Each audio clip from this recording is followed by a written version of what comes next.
বারবার ঘুঘু তুমি খেয়ে যাও ধান, এইবার ঘুঘু তোমার বাঁধিব পরাণ। এতদিন ভারত বাংলাদেশকে নিজের একটা কলোনি বানিয়ে ইচ্ছামতো শোষণ করেছে।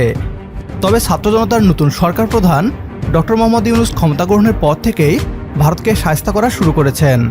বাংলাদেশের সাধারণ মানুষ এমন একজনকেই বাংলাদেশের নেতা হিসেবে চেয়েছিলেন এতদিন, যিনি ভারতের অন্যায় আবদার মেনে না নিয়ে চোখে চোখ রেখে কথা বলবেন।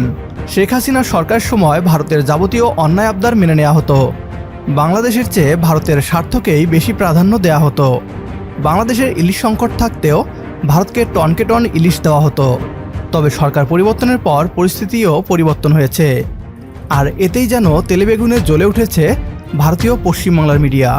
কটাক্ষ করা শুরু করেছে বাংলাদেশকে নিয়ে। বিস্তারিত থাকছে আজকের এই ভিডিওতে। এবার দুর্গাপূজায় ভারতে ইলিশ পাঠানো হবে না বলে জানিয়েছে অন্তর্বর্তীকালীন সরকার প্রধান। এদিকে যশোরের বেনাপোল স্থলবন্দর দিয়ে গত সোমবার ভারত থেকে 2,31,000 মুরগির ডিম আমদানি করা হয়েছে। আগামী 2 মাসের মধ্যে বন্দর দিয়ে আরও 47 লাখ ডিম আমদানি করা হবে বলে জানা গেছে। তবে এ নিয়ে বাংলাদেশকে অনেকটা কটাক্ষ করেই সংবাদ প্রকাশ করছে ভারতীয় কয়েকটি গণমাধ্যম।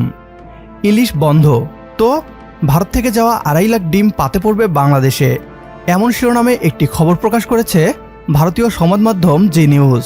তাদের প্রতিবেদনে বলা হয়েছে, শেখ হাসিনা যখন বাংলাদেশের প্রধানমন্ত্রী ছিলেন তখন পূজার উপহার হিসেবে আসত পদ্মার ইলিশ। কিন্তু এবার ইউনূস সরকার সেই প্রথা ভেঙে জানিয়ে দিয়েছে যে এবার আর পশ্চিমবঙ্গে ইলিশ পাঠানো হবে না। এছাড়াও ভারতের ডিমেই পুষ্টি বাংলাদেশের, ইলিশ না দিলেও ডিমের আগুন দাম ঠেকাতে ভরসা ইন্ডিয়া, এমন শিরোনামে খবর প্রকাশ করেছে আরেক ভারতীয় সংবাদ মাধ্যম ইন্ডিয়ান এক্সপ্রেস।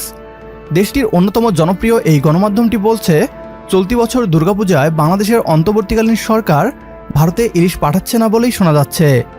ইতিমধ্যেই সে দেশের বাণিজ্য মন্ত্রণালয় নাকি এমনই সিদ্ধান্ত নিয়ে ফেলেছে।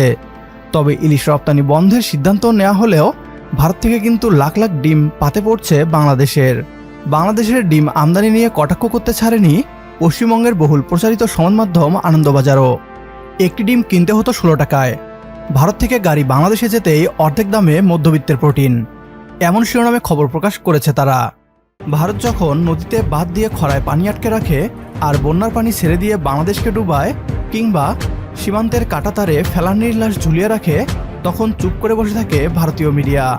আর আজ বাংলাদেশকে চুষে খেতে না পেরে মুখে খই ফুটছে, কটাক্ষ করছে বাংলাদেশকে। ইলিশ আমাদের দেশের মানুষই খেতে পায় না, সেই জায়গায় আপনাদের দেয়ার প্রশ্নই ওঠে না। যখন চাহিদার থেকে যোগান বেশি হয় তখন অন্য দেশে দেয়া যেতে পারে, তাই বলে আমরা নিজেরা ইলিশ না খেয়ে আপনাদের দিব, সেটা আপনারা ভাবলেন কি করে? পশ্চিমবাংলার মিডিয়াকে বলতে চাই, আপনারা ডিম না খেয়ে আমাদের ফ্রিতে দেননি, আমরা টাকা দিয়ে আপনাদের চাহিদার অতিরিক্ত ডিম কিনেছি। বাংলাদেশকে নিয়ে কটাক্ষ করার আগে ভাববেন বিগত বছরগুলোতে বাংলাদেশ থেকে একতরফাভাবে কী পরিমাণ সুযোগ সুবিধা নিয়েছেন। আজকের ভিডিও এ পর্যন্তই। ভিডিও সম্পর্কে আপনার গুরুত্বপূর্ণ মতামত কমেন্ট বক্সে জানিয়ে দিন আমাদের। সেই সাথে ভিডিও শেয়ার করে দেখার সুযোগ করে দিন আপনার বন্ধুদের। আপনার একটি শেয়ারে হয়তো অনেকেই জানবে ভারতীয় প্রোপাগান্ডা আর আমাদের যথাযথ জবাব সম্পর্কে। পরবর্তী ভিডিও দেখার আমন্ত্রণ জানিয়ে বিদায় নিচ্ছি আজ। আল্লাহ হাফেজ।